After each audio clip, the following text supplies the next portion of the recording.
When you're dealing with depression or treating depression, it's very, very hard sometimes to sort out and realize that depression is a symptom. It's not a disease, it's a symptom of something else.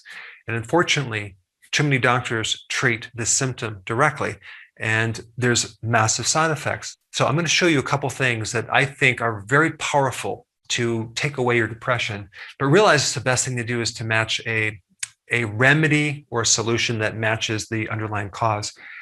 I mean, depression can come from many different things. Loss of a loved one. Number two, stress of life. Like right now, everyone's going through a lot of stress. Okay. Number three, winter. People get depressed seasonally because of the lack of not just vitamin D, but sunlight. Okay. Number four, pregnancy, postpartum depression.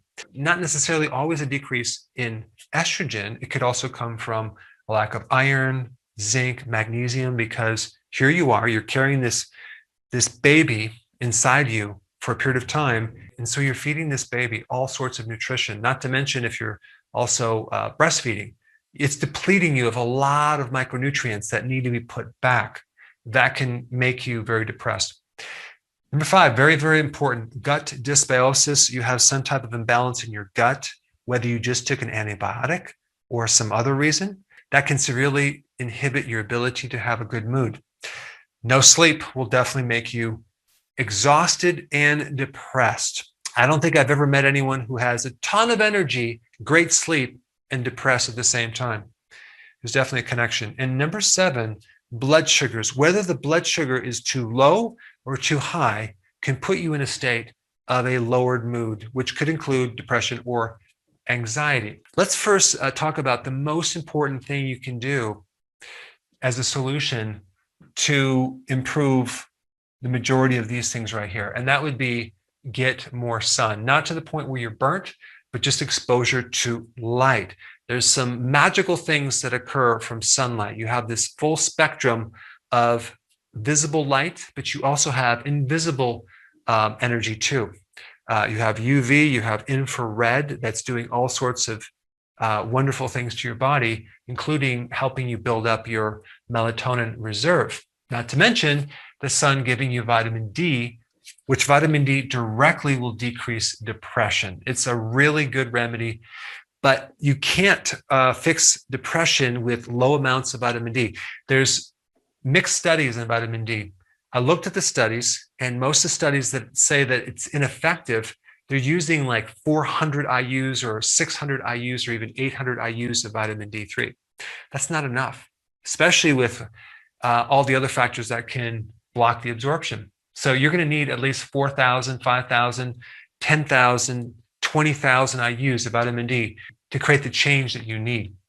Now, also from another angle, the sunlight can actually increase your serotonin, which does affect your mood. So sunlight through the retina, which is actually neurological tissue that's connected to brain tissue, that actually has centers that make serotonin in your brain.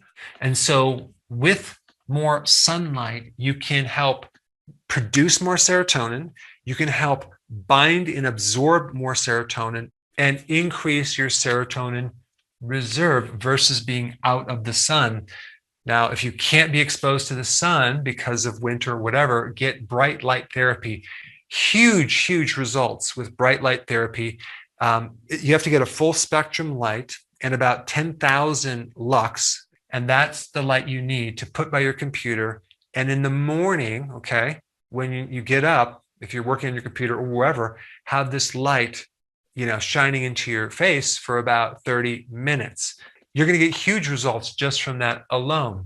Also realize that cortisol down-regulates serotonin. So if you are going through stress, okay, you're going to have to do something to reduce that because you're not going to see the benefits if you have this underlying stressful situation going on. Number two, fasting, the second most potent thing to raise your mood. Quick story. I interviewed this guy who decided to starve himself to death because he was so depressed and he wanted to end it all. Okay, so he decides, I'm going to stop eating, stop drinking, going into his room and locking the door. After the second or third day, he started feeling really good. He didn't know what was happening, but he started feeling really great.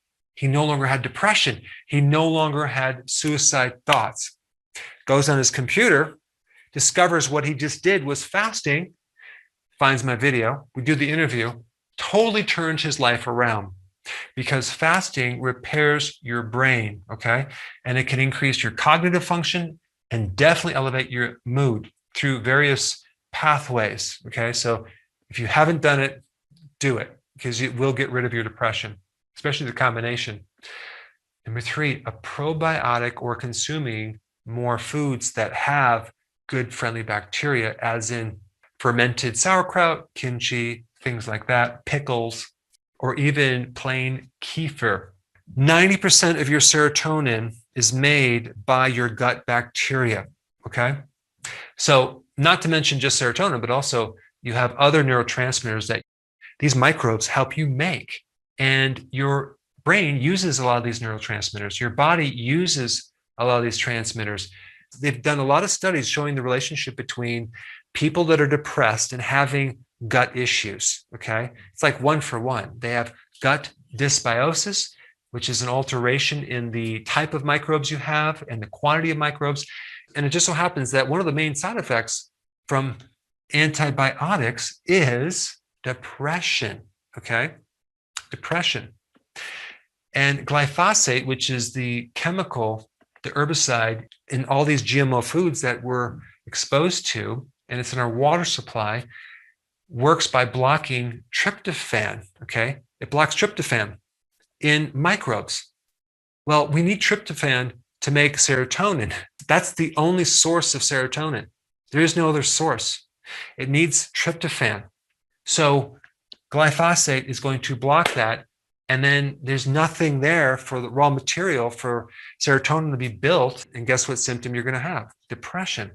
So we have glyphosate, antibiotics, and also decreased sleep will also affect higher cortisol, which will down-regulate serotonin. Number 4, going on keto. I mean, just that alone, the combination between keto and fasting, I mean, so many reports, people go on low carb, all of a sudden, they're no longer depressed. They no longer have anxiety. Why? Because ketones are a mood elevator. Also, ketones decrease inflammation in your brain. Both of these actions will make you a heck of a lot depressed. The combination of these 4 should handle your depression significantly. There's other things you can do. Cold showers every morning, okay? Huge effect.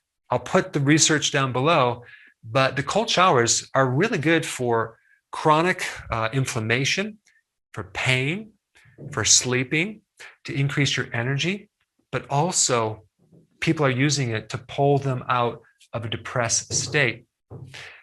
Of course, exercise will also help with depression.